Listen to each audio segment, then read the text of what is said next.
إنا فتحنا لك فتحا مبينا ليغفر لك الله ما تقدم من ذنبك وما تأخر ويتم نعمته عليك ويهديك صراطا مستقيما وينصرك الله نصرا عزيزا.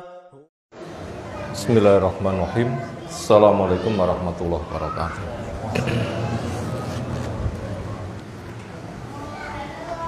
Alhamdulillahirabbil alamin. Walladzi arsala rasulahu bil huda wa dinil haqq liyudhhirahu 'ala dini kulli. Wa kafa billahi syahida. Wa asyhadu an la ilaha illallah wahdahu la syarikalah. Wa asyhadu anna Muhammadan abduhu wa rasuluh. Allahumma shalli ala Muhammad wa ala alihi wa ashabihi wa man tabi'ahum bi ihsanin ila yaumiddin.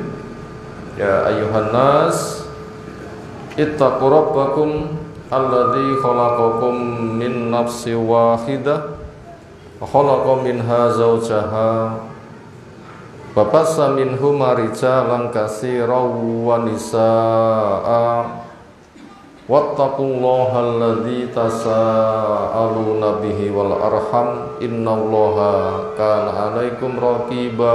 Wa ba'd. Fa inna asdaqal hadisi kitabullah wa khairal hadyi hadi Muhammadin sallallahu alaihi wasallam. Syarrul umuri muhdatsatuha fa inna kulla muhdatsatin bid'ah wa kulla bid'atin dhalalah wa kulla dhalalatin finnar. Ayyuhal ikhwah, azza subhanahu wa ta'ala, alhamdulillah, syukur kita haturkan kepadanya, salawat salam semoga tersurah untuk Rasulnya Muhammad sallallahu alaihi wasallam. Berikutnya materi kajian kita masih melanjutkan sebuah kitab Tarbiyatul Aulad, pendidikan anak sesuai dengan bimbingan kitab dan sunnah Nabi sallallahu alaihi wasallam. Tentang pentingnya anak sesuatu yang pasti. Karena setakwa-takwa orang yang takwa, bila kebaikannya bersumber semata dari dirinya, maka tidak berkembang. Kenapa? Terbatas. Untuk mengembangkannya sesuai dengan manusia sebagai khalifah. Apa khalifah maknanya? Makhluk bergenerasi. Khalifah maknanya makhluk bergenerasi. Jamaknya kholaif. Ada bapak ibu turun anak, gede menikah, punya anak, akhirnya jadi ada cucu, kemudian dewasa menikah, punya anak, muncul namanya buyut dan seterusnya. Itu namanya khalifah makhluk bergenerasi. Hikmahnya apa? Hikmahnya untuk mendongkrak kebaikan manusia yang punya keterbatasan supaya melambung tinggi. Karena Allah telah membuat hukum otomatis sebagaimana firman-Nya, walladzina amanu wattaba'athum dzurriyyatum biiman alhaqna bihim dzurriyyatahum wama alatnahum min amalin min syai' kullu mri'in bima kasaba rahin. Orang tua yang beriman lalu ditindaklanjuti oleh anak turun juga beriman, akan kami susulkan tanpa dikurangi pahala mereka walau sedikit. Siapa di antara silsilah nasab itu yang derajatnya paling tinggi bisa mengangkat kepada yang lain tanpa diturunkan yang tinggi tadi? Makanya sering sudah kita sampaikan, ada orang tua takjub, ya Allah, dari mana sebegitu tinggi derajat saya? Jawabnya, Istighfari walatika laka, dengan sebab istighfar anakmu untukmu. Ketaatan anakmu itu merupakan tolabul maghfirah, upaya mencari ampunan. Semua ketaatan itu membuahkan ampunan. Anak semakin taat semakin banyak ampunan. Nanti akan mengangkat derajat tinggi-tinggi. Itu kemestian adanya anak. Makanya kita mendidik anak tujuannya ke sana. Martabatku biar tinggi, bukan sebatas maslahat dunia. Tuwa enek sing ngopeni. Bukan sebatas onen-onen sebagian orang. Anak itu iso mikul dhuwur mendem jeruk. Ada lebih tinggi daripada itu semuanya. Apa? Mengangkat derajat tinggi-tinggi di surga Allah Subhanahu wa ta'ala. Maka kemestian kepeloporan orang tua, kesabaran mendidik, itu merupakan sarana-sarana untuk menggapai. Itu tadi tentang pentingnya mendidik anak, sesuatu yang sudah pasti. Di antara yang kita didikkan kepada anak, masih melanjutkan pada halaman 39, poin yang keempat adalah mendidik anak dibimbing untuk punya rasa cinta kepada ulama dan umara. Kalau kita lihat pada masa Nabi SAW, dua kata ini menjadi kesatuan pada diri seseorang. Pada pribadi Nabi, ulama ya umara, ngopeni negara, memimpin perang, diplomasi luar negeri, ngopeni rakyate, juga khotib, juga imam sholat, juga guru ngaji, semuanya. Sudah pernah ketemu belum Mbah Lurah ya guru ngaji? Mbah Lurah ya ngopeni kelurahan ngaji, ya ngopeni masjid. Seolah itu ada garis pemisah. Kenapa? Keterbatasan, bukan dipisah-pisah. Karena keterbatasan, bukan dipisah-pisah. Abu Bakar pun juga demikian. Ya sebagai pemegang kenegaraan, juga pemimpin umat. Umar pun juga demikian. Makanya anak kita wajib kita didik kepada dua pihak itu, ulama dan umara. Sahabat cukup kepada Nabi sudah mencakup semuanya. Ketika sebuah tempat ternyata belum bisa, itu nanti akan terasa. Anak supaya dididik untuk punya rasa cinta pada keduanya. Karena fungsi keduanya sesuatu yang nggak bisa dipisah. Fungsi kerasulan yang dilanjutkan oleh ulama sebagai pewaris, sebagaimana pesan Nabi SAW, al-ulama warasatul anbiya, ahli ilmu itu pewarisnya Nabi. Itu untuk menjadikan bumi subur. Bumi subur dengan ulama. Kenapa? Karena ilmu, petunjuk, hidayah yang dibawa oleh Nabi dilanjutkan oleh para pewarisnya itu digambarkan hujan. Subur enggak bumi diguyur hujan? Asalkan tanahnya tanah subur, subur. Tapi bila tanahnya cembung, hilang, enggak menumbuhkan, enggak ada air yang tersisa. Bila cekung hanya menampung, dimanfaatkan oleh orang lain. Tapi lek subur, ya tumbuh, ya mengalir, dapat maslahat.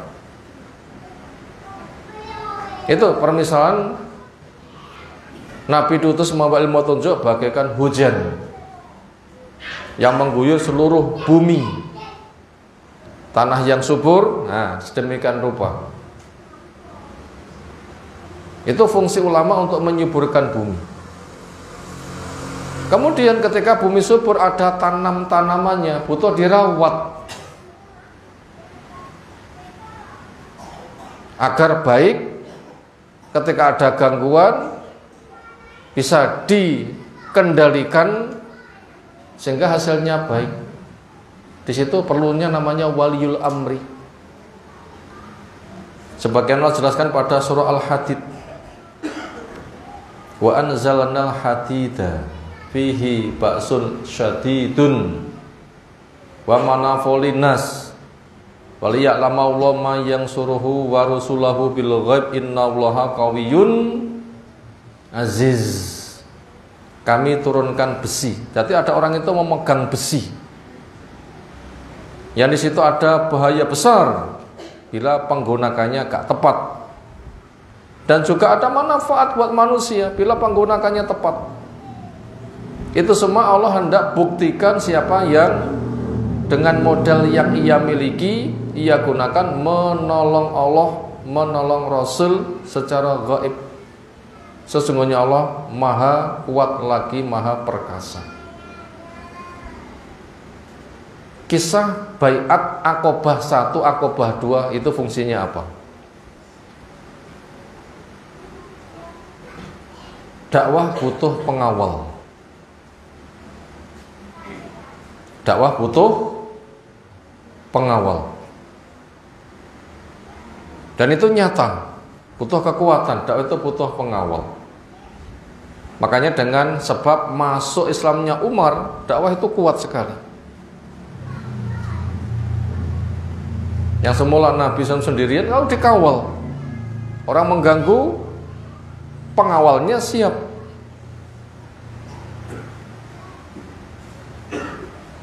Kemudian setelah sekitar tahun 12 kenabian atau 11 sekitar itu, ada Aqobah pertama. Apa itu Aqobah? Sebuah bukit dekat Mina yang sangat sunyi. Malam hari yang sudah sepi, seringkali Nabi menjumpai mereka di tempat itu untuk menyampaikan dakwah Islam. Sekitar 6 orang pemuda pilihan Madinah siap menyambut dakwah. Pulang haji dikirimi dai Mus'ab bin Umair, dakwah berkembang. Kepala suku masuk Islam, anak buahnya katut. Tahun berikutnya Aqobah yang kedua, mereka lebih banyak lagi.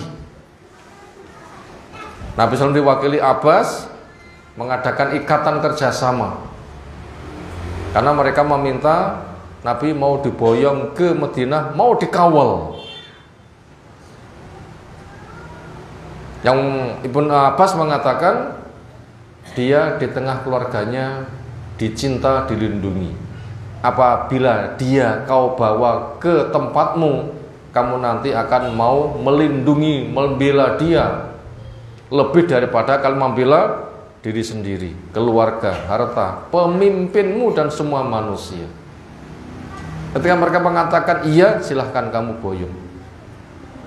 Itu kan jelaskan kekuatannya untuk apa? Menolong Rasul. Sementara telah dikenal orang Madinah punya wilayah, mahir bikin senjata, disiplin, jago perang. Fungsinya apa? Adanya Aqobah tadi untuk mengawal dakwah. Sehingga dengan demikian antara ulama Umar itu tidak bisa dipisah. Itu kenyataan di dalam perjuangan Nabi SAW. Bila kita mempelajari sirah, adanya Baiat Aqobah 1, 2 dan semisalnya itu kan sangat jelas sekali. Makanya anak-anak kita wajib kita didik mencintai pada keduanya. Memang kedua itu nggak bisa dipisah, walaupun kenyataannya nggak semua negara mampu meneladani ulama Umar itu berada pada diri seseorang. Akhirnya seolah itu ada pemisah, sebenarnya itu adalah satu kesatuan. Makanya waspada terhadap penyakit yang merongrong, yang selalu ngorek-ngorek kekurangan pemerintah untuk dikasak kusuk, dirasani, dijatuhkan namanya, dicemarkan. Ketika orang sudah terpengaruh, gak puas lama-lama demo, ketika dipancing dengan kekerasan terjadi pemberontakan. Dari mana cikal bakal orang yang spesial ngutik-ngutik penguasa? Khawarij. Menyalahkan Nabi tidak adil, menyalahkan Nabi berbagi tidak cari wajah Allah, cari-cari kesalahan Utsman akhirnya diberi untuk dibunuh, bergabung kepada Ali untuk sembunyi dari kejaran Muawiyah, ketika Ali Muawiyah bertahkim, akhirnya mereka nggak punya benteng, akhirnya nyempal mengatakan Ali kafir. Akhirnya bikin kelompok sendiri, nggak bisa dibenahi, terjadi perang Nahrawan. Akhirnya mereka bisa ditumpas walaupun tidak bisa habis. Itu kelompok yang selalu mengusik adanya penguasa yang fungsinya untuk dengan besinya mengupayakan sebagai pengawal keamanan, sehingga dengan aman bisa berdakwah, aman bisa beribadah, aman bisa bekerja, aman bisa mendidik. Dan itu fungsinya penting sekali. Makanya penyakit khawarij wajib untuk diwaspadai. Makanya anak kita didikkan kemana? Ngati-ngati. Demikian juga di berbagai macam media jangan diberikan keleluasaan apabila belum bisa memilih dan memilah. Karena racun khawarij itu ada di mana-mana, disusupkan di berbagai macam media. Dan itu perkara yang sangat membahayakan. Sehingga mereka suka mengkafirkan, mengadakan pengoboman sana sini dengan macam-macam tuduhannya. Mereka juga yang menjadi bumerang yang merusak citra ulama. Kenapa? Karena orang selain mereka dikatakan kafir, seolah yang benar hanya mereka sendiri. Karena unsur iman yang mereka pegang itu hanya 4, sementara al-sunnah itu ada 5. Keyakinan di hati, ikrar lisan, ketaatan amal perbuatan, bisa naik dengan ilmu, bisa berkurang dengan kemaksiatan. Iman memang naik turun. Syirik bisa turun drastis. Selain syirik di bawah kehendak Allah. Ahlus sunnah begitu. Kalau khawarij, keyakinan di hati, ikrar lisan, ketaatan, iman harus sempurna. Yang bisa menyebabkan habis neraka selamanya bukan syirik, semua dosa besar sama. Bahkan semata nggak masuk kepada kelompoknya kafir. Nah, itu akan mencoreng ulama-ulama sunnah yang tidak dari mereka. Nah, apabila anak-anak kita sudah dibikin fobia, antipati, benci kepada ahli ilmu, sementara mereka itu butuh belajar. Mau belajar kepada siapa? A'imah mudhillin, tu'atun ila bawabi jahannam, atau diberikan liar dengan ilmu filsafat hanya akal-akalan saja. Oh, itu kan penghancuran. Nah, ini rangkuman pelajaran yang kita sampaikan yang lalu tentang penyakit yang menggerogoti bahaya di atas khawarij dengan mengkafirkan penguasa, menjatuhkan martabat ahli ilmu. Maka itu wajib untuk diantisipasi. Maka anak kita mintakan kerjasama, dididik di mana, itu harus pasti orang tua bertanggung jawab. Kenapa? Salah menyekolahkan, anaknya enggak genah, kadang rakan didandani, apa yang bisa dilakukan oleh orang tua? Akhirnya ada anak yang jadi asing. Pak, sebelum saya kuliah, saya yakin bapak itu adalah bapakku. Tapi setelah saya kuliah, saya enggak srek lagi, lek bapak itu bapakku. Terus bapaknya sopo malih lek bapaknya radiakon. Bapak ya pinter, nak sebelum kamu kuliah aku yakin awakmu itu anakku, tapi sekarang saya juga bingung awakmu anaknya sopo. Lek masing-masing saling mengingkari kayak begitu, bagaimana ada mata rantai orang beriman ditindaklanjuti dengan keimanan? Rusak kan? Nah, sudah. Berikutnya kita masuk di halaman 39 baris bagian tengah.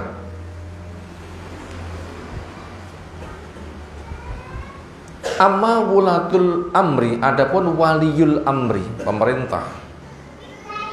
Fahum, mereka adalah aladina, orang-orang yang yasusunal umur, mengurus banyak urusan. Urusan apa? Keamanan masyarakat, menjaga perbatasan dari serangan musuh, menjadi penengah ketika ada pertikaian. Banyak urusan. Mengetahui bahwasanya masyarakatnya sudah kenyang, nggak kelaparan, Makanya Umar bin Khattab malam hari itu keliling, sehingga tahu kondisi masyarakatnya, sampai kondisi janda, kondisi orang tua mau kelahiran, kondisi ekonomi terpantau. Ngurusi banyak urusan. Apa tadi yang utama? Keamanan, jaga perbatasan, mendamaikan pihak yang bersengketa, menjaga kesejahteraan akan ekonominya. Wa yuqimuna syari'ata, dan juga mereka menegakkan syariat. Banyak sekali penerapan ritual Islam pengerjakannya bersama waliul amri. Itu tuntunan sunnah. Apa saja itu ritual Islam pengerjakannya bersama waliul amri? 1. Sholat berjamaah. Nabi jadi presiden ngimami. Itu wajib memakmurkan masjid, mengundang masyarakat, nggak berangkat bisa dibakar. Itu waliul amri yang berbuat. Tutup takmir masjid, ngebuang omai jamaah, geger nanti loh. Demikian juga Jumatan bersama waliul amri. Puasa Ramadan bersama waliul amri. Berhari raya waliul amri. Haji, jihad bersama waliul amri. Nah itu apabila kita mengkaji, memang itu pembahasannya luas. Asomu yama yasumun nas. Puasa itu bersama puasanya manusia. Berfitri juga sama, beradha juga sama. Siapa nas? Yaitu as-sawat, kelompok hitam. Artinya jumlah banyak, bila dipandang dari jauh itu warnanya hitam. Jangan ditafsirkan nanti bajunya hitam-hitam. Punya mana? Makdomunas, mayoritas. Itu yang menegakkan syariat cukup banyak. Termasuk pengadilan. Yang hak dimenangkan, yang batil dengan kena sanksi. Ada penjara, ada pemberontak, nanti bisa diperangi, punya senjata, punya militer. Nah itu namanya menegakkan syariat, mengawal keamanannya. Wa yuhafiduna, dan tugas walil amri menjaga alal amni, keamanan. Butuhnya aman lebih penting daripada butuhnya makan dan minum. Mana dalilnya? Doa Nabi Ibrahim, waj'al hadzal balada aminan warzuq ahlahu minas thamaratil allahum yashkurun. Ya Allah, jadikan negeri ini aman, penduduknya beri rezeki buah-buahan, semoga mereka syukur. Doa semacam misal itu di Al-Baqarah bisa dibuka, di Ibrahim insyaallah juga ada. Menjaga keamanan lebih penting daripada makan dan minum. Dengan aman bisa bekerja, bisa berbisnis, bisa berusaha, bisa bertani, bisa ngolah pabrik, bisa berdagang, bisa berbisnis dan macam-macam. Butuh aman dulu. Watastatimu alaihim alikamatu, dan akan mengerucut kompak jadi satu kalimat kaum muslimin adanya waliul amri. Maka umat jangan dibikin dipecah-pecah. Maka berkaitan masalah penetapan puasa, hari raya, haji itu dimonopoli oleh waliul amri, bukan masing-masing organisasi sosial ru'yato dewi. Itu membiarkan potensi persengketaan, membiarkan potensi persengketaan. Kudu ini sebagai penyatu, dia saja yang melangkah, umat tunduk. Kenapa? Itu perbuatan Nabi SAW. Taro au al-hilal, mereka berlomba melihat hilal. Ada yang tahu, lapor pada Nabi SAW lalu diumumkan. Nah begitu, lapor pada Nabi diumumkan. Baca di dalam kitab puasa kan begitu prakteknya. Bukan lapor kepada yayasan A, yayasan B, bukan. Lapor kepada siapa? Waliul amri, Nabi yang mengumumkan.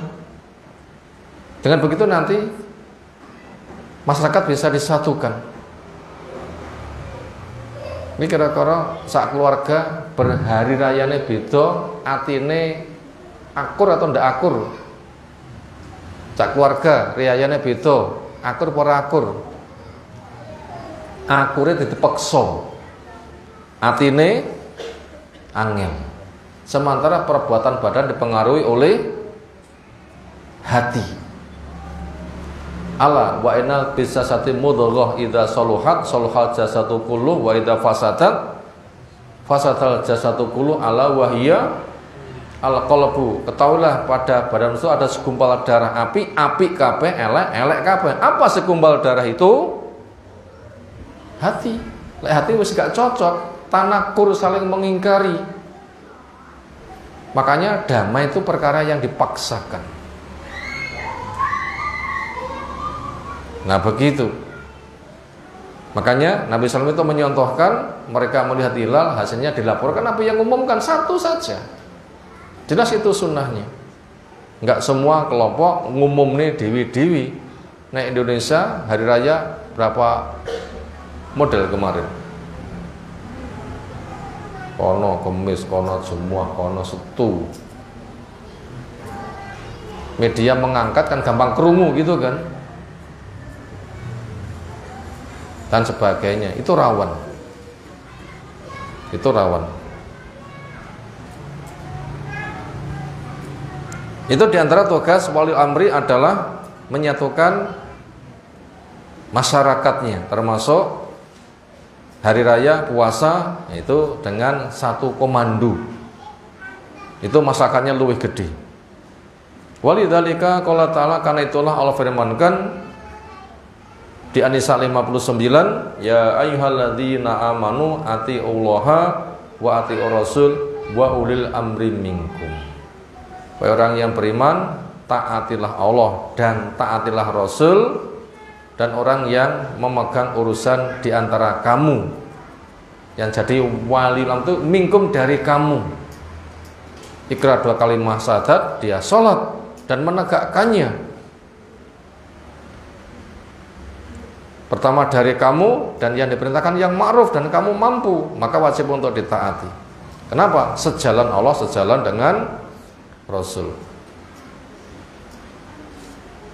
Faulil amri hum al ulama wal umara. Waliul amri itu 2, ulama dan umara. Itu perincian, tapi prakteknya satu pada diri Nabi, satu pada diri Abu Bakar, satu pada diri Umar. Kenapa? Nabi ngurus semuanya.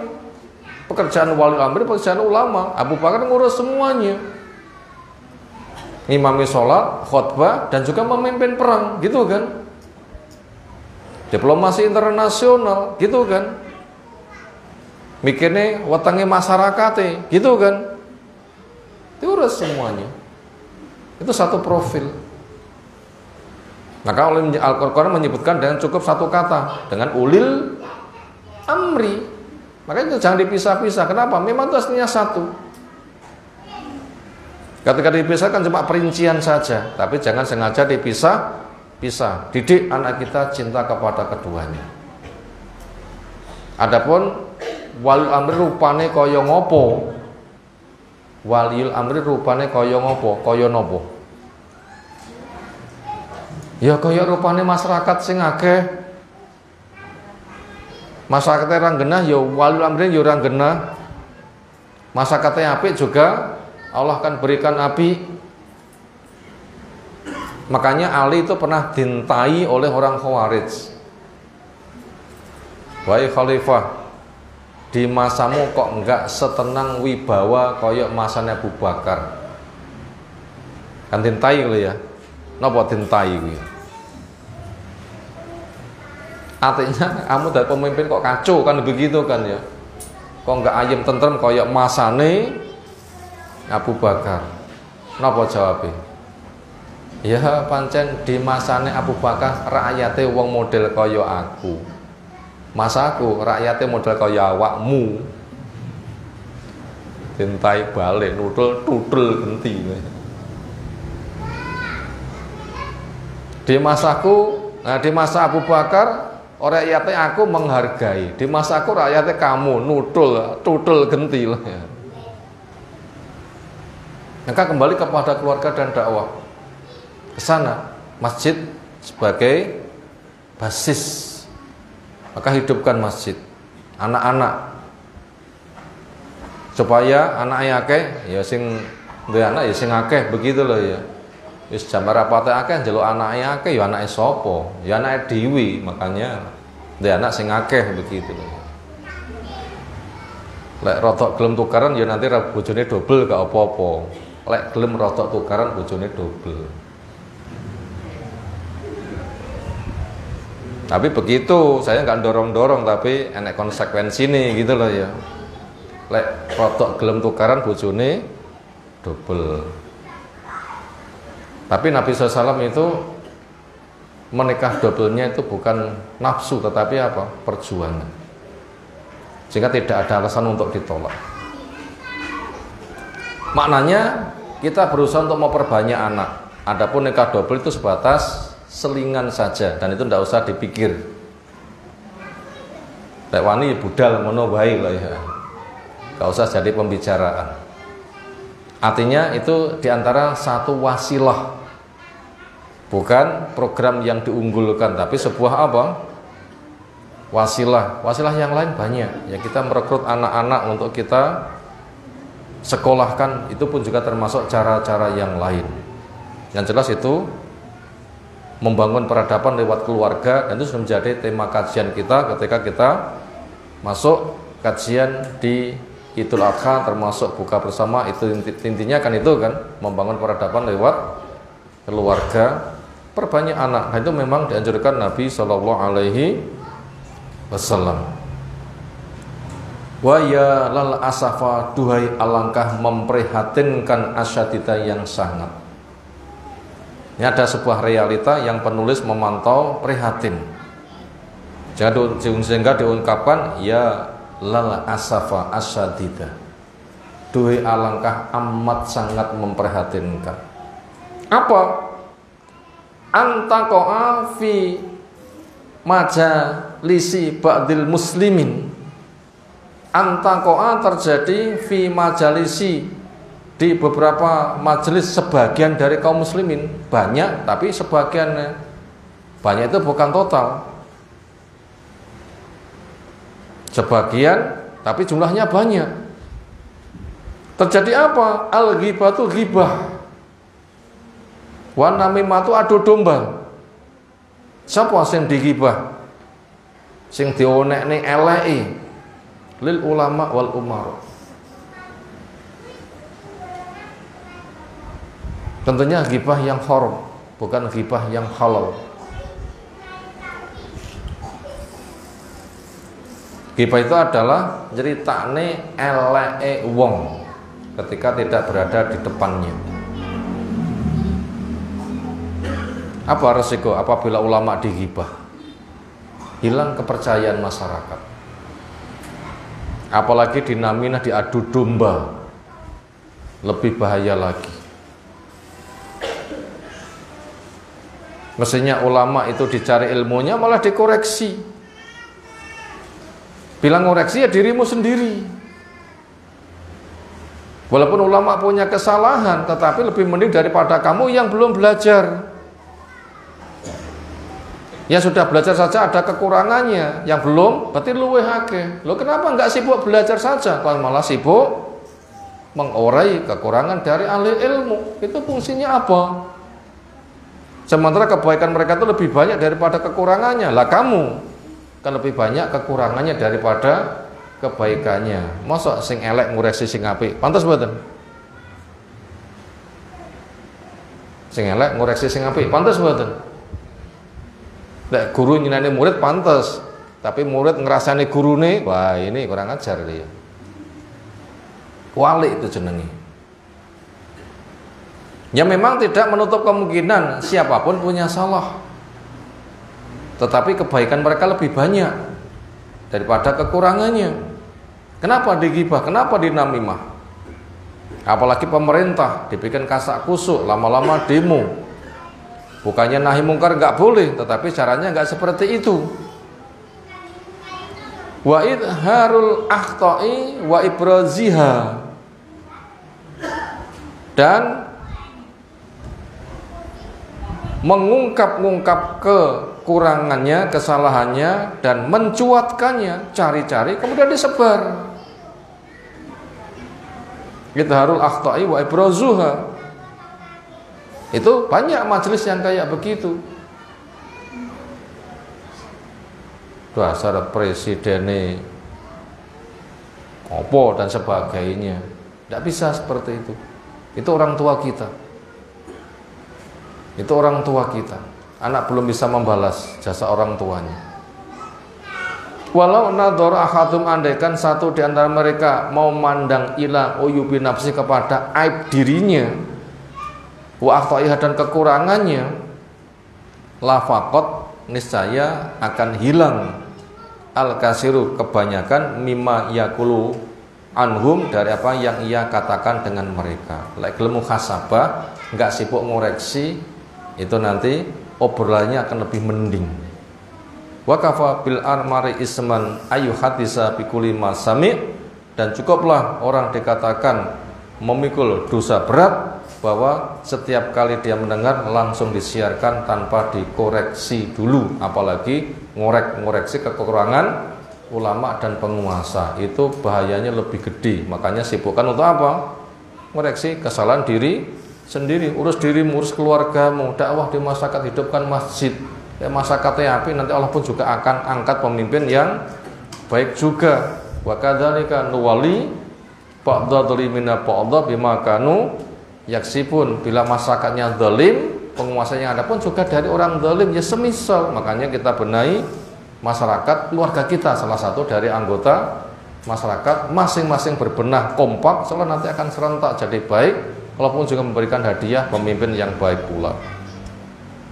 Waya lal asaba, doa perkara yang memprihatinkan. Annal abna'a yajlisuna fi misli hadal majalis. Anak abna, sesungguhnya ada anak-anak, yajlisuna, mereka duduk, fi misli, di dalam semisal hadil majalis, majelis ini. Artinya bila anak-anak kita duduk bersama mereka, ini membahayakan. Kenapa? Ket cilik sudah diajari ngerasani ulama. Ket cilik harus diajari ngerasani waliul amri dan mengadu domba. Lek ket cilik latihan yang ngono, sok gede dadi apa? Lebih bahaya kan? Lebih bahaya. Nah begitu. Wa yatalaqawna hadzal kalam bil qabul, dan mereka menerima ucapan yang mereka mendengar langsung diresapi. Krungu mancep, krungu mancep, krungu mancep. Akhirnya menguasai pemikiran itu pada dirinya. Bahaya kan bila anak sudah seperti itu pembekalannya. Benci kepada ahli ilmu, benci kepada pemerintahnya, sudah tertanam sejak dari kecil. Bahaya. Wayak buruna ala karhi ulama, ketika gede mereka benci kepada ahli ilmu wal umara. Mimma, perkara yang yusabbibu alfitan, menyebabkan berbagai macam fitnah, wa tabtid, dan membid'ahkan sana sini, wa tafsid, dan menfasikkan sana sini, bi ghairi ilmin, tanpa alasan yang benar. Ini perkara yang memprihatinkan. Maka kita sebagai orang tua, kemana anak kita sekolahkan, itu harus betul-betul ekstra ngati-ngati. Termasuk ketika bergaul sopo konco nih, ketika pegang HP ngati-ngati. Makanya anak jangan berikan kebebasan semisal HP. Kenapa? Orang butuh. Termasuk sekolahan-sekolahan yang banyak memberikan tugas kepada anak-anak, boleh ono nek internet, itu supaya dihilangkan program kayak begitu. Kenapa? Anak orang iso milih kon milih dewi kan bahaya kan? Pelajaran kon buka nek internet, semua pelajaran ada atau kebaikan saja? Semua berita ada atau kebaikan saja? Semua berita ada. Anak bisa memilih belum? Belum, bagaimana? Seperti itu. Kenapa bukan salah satu dari gurunya saja yang bisa memilih kemudian tanzil, di-download, kemudian dibagi-bagi sehingga nanti bisa dipelajari. Kudune kan begitu, bukan anak kon golek dewe, bukan tempatnya. Yo nglatih anak kon cerdas. Yo cerdas otak-atik, bukan cerdas milih. Cerdas apa? Lek konangan wong tuane sing didelok sing apik, lek ra konangan liyane, cerdas otak-atik di sini gitu loh ya. Alasannya ben cerdas, ben enggak gagal teknologi, apa istilahnya, galtek kan ya.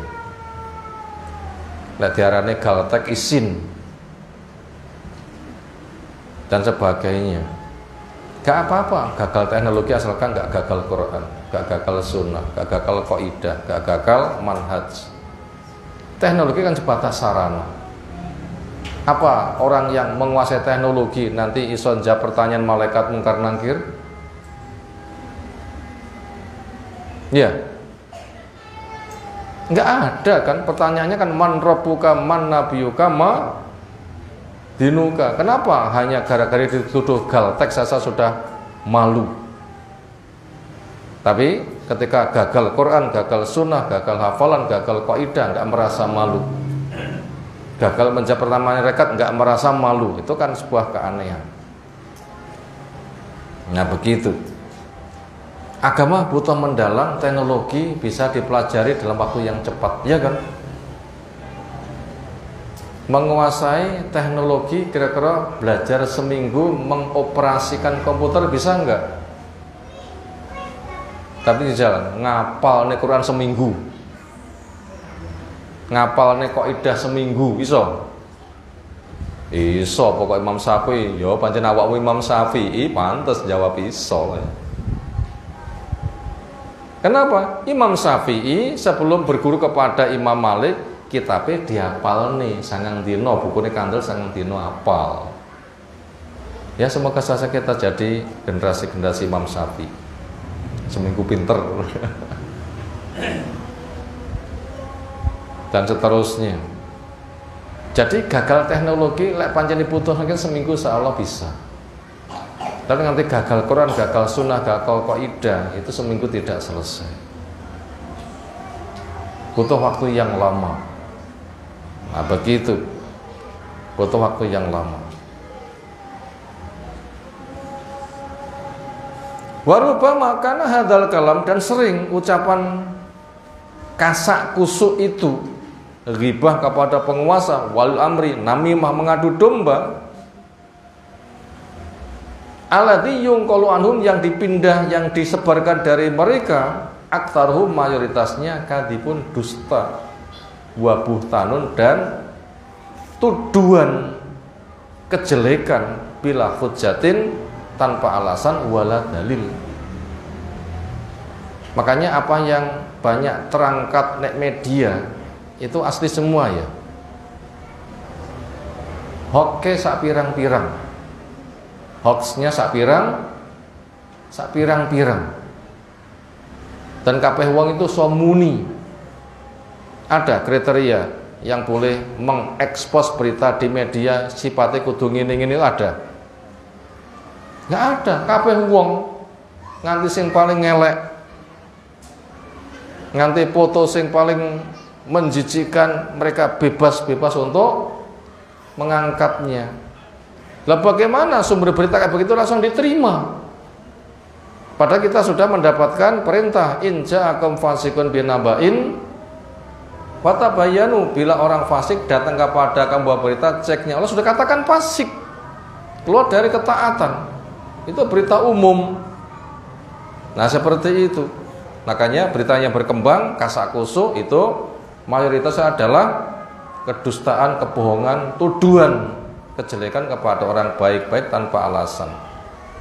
Yarujuhu a'daul Islam, yang menyebarkannya, memasarkannya adalah musuh-musuh Islam, wa a'dau hadhil aqidah, dan musuh akidah ini, asofiyah, akidah yang jernih, alil qomat alaiha, yang akidah itu tegak padanya, hadil bilad Islamiyah, negeri Islam. Memang mereka itu hendak menghancurkannya. Ya kalau Syekh Abdul Aziz Ibnu Baz rahimahullahu taala, laisa min manhajis salaf, tidak termasuk metode yang dimiliki salafus saleh. Bukan tipe jalan kehidupan salafus saleh. Apa? At-tasyhir, nyiar-nyiarne memashhurkan bi uyubil wulad, aibnya penguasa. Wa dzikru dzalika alal manabir, dan sampai ketika di atas mimbar disebut-sebut. Seolah itu menjadi khotib yang paling tahu fiqhun nawazil. Apa fiqhun nawazil? Peristiwa yang sedang terjadi di dalam alam perpolitikan, seolah dia itu sebagai pakarnya. Ketika khotbah cerita roro ada rasa bangga. Kenapa? Saya orang yang menguasai berita. Bangganya itu, kesan itu ada di situ. Padahal itu sangat membahayakan.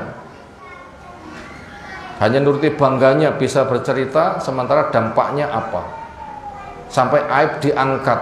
Apalagi media khutbah cuma mimbarnya untuk itu. Ini kan aneh. Makanya sering terjadi rujukan khutbah mereka itu adalah malah koran. Ya kan? Koran yang pegang itu apa? Koran. Ini kan bahaya. Bukan Al-Quran, bukan tafsir, tapi apa? Koran.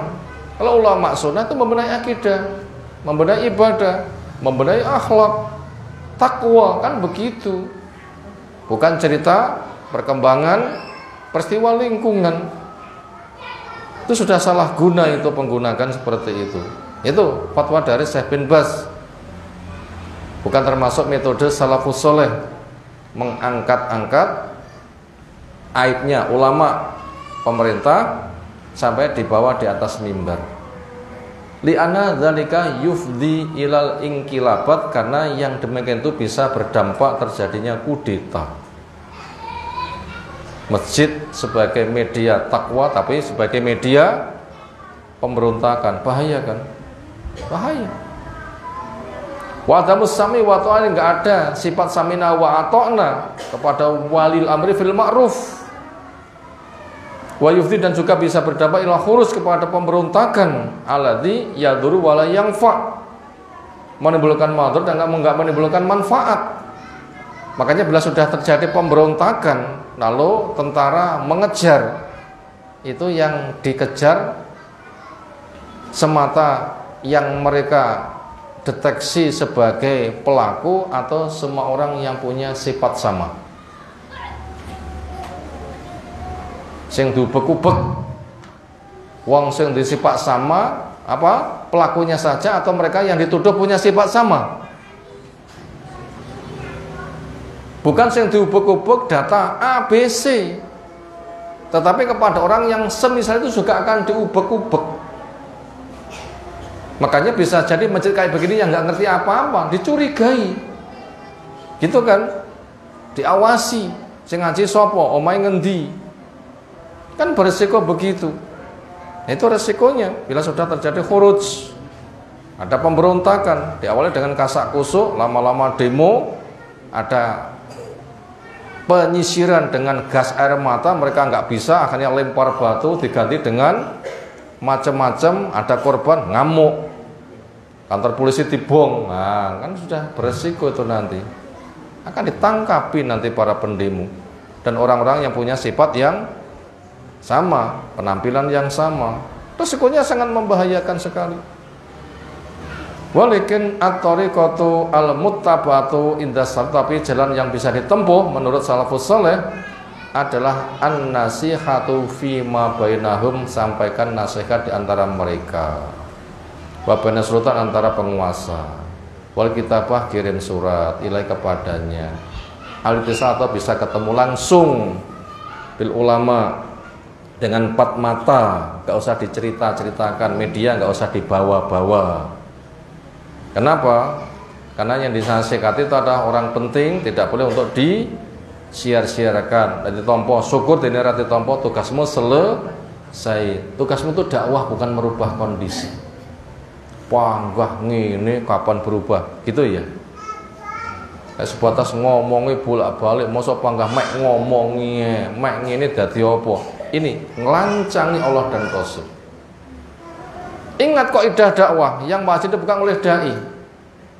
Dai itu merubah masyarakat atau menyampaikan? Menyampaikan saja. Wa ma anta illa al-balaghul mubin, hanya menyampaikan saja. Yatru alaihim ayati, membacakan ayat-ayatnya, bukan merubah kondisi. Ingat, agama Allah yang menjaga. Tugasmu itu hanya menyampaikan saja, nggak lebih. Makanya kalau tugas ahli ilmu itu merubah, berapa banyak nabi yang gagal? Nggak ada nabi yang mulus. Nabi kita pun juga akan dikoreksi gagal. Nabi Capopo rasa ngomongi pamane, Nabi Capopo rasa ngomongi bapake, Nabi Capopo rasa ngomongi anak bojone. Pake yo yai tapi bojone kok yo lek apik puteran sapa, lek apik iki dlondongi sapa. Bahasa-bahasa kayak begitu. Nabi kita disalahkan, kenapa Abu Thalib enggak menyatakan keislaman? Nabi Ibrahim juga disalahkan, kenapa bapaknya tidak masuk Islam? Nabi Nuh disalahkan, nyapa anak bojone tidak sejalan. Nabi Nuh juga disalahkan, nyapa bojone kok enggak sejalan. Kenapa? Karena orang yang punya pemikiran begitu itu memiliki target mengubah.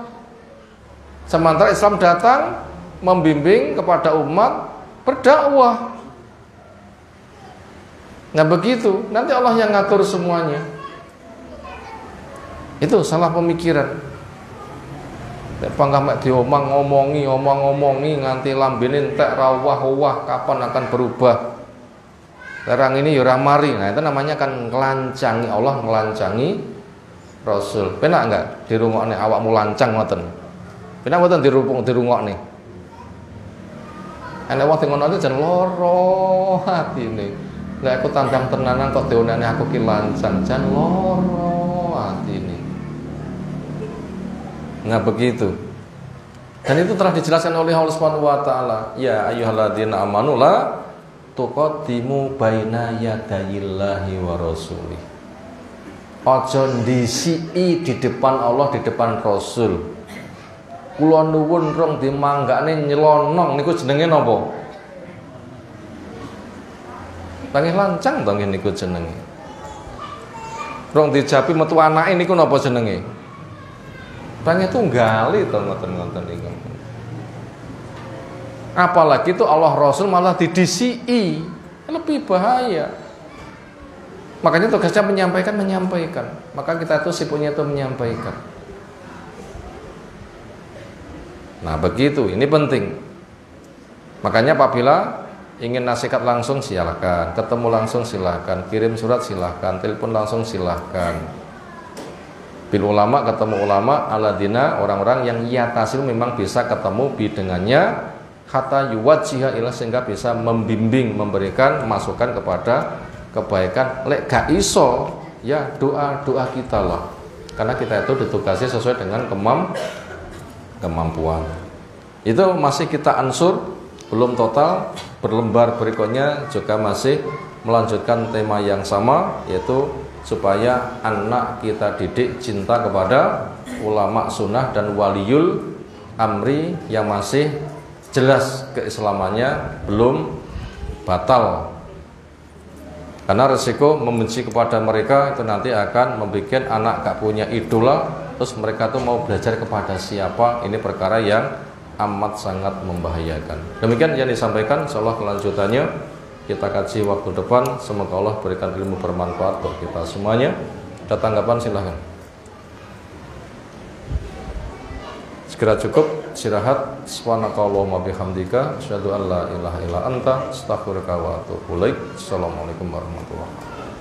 إنا فتحنا لك فتحا مبينا ليغفر لك الله ما تقدم من ذنبك وما تأخر ويتم نعمته عليك ويهديك صراطا مستقيما وينصرك الله نصرا عزيزا.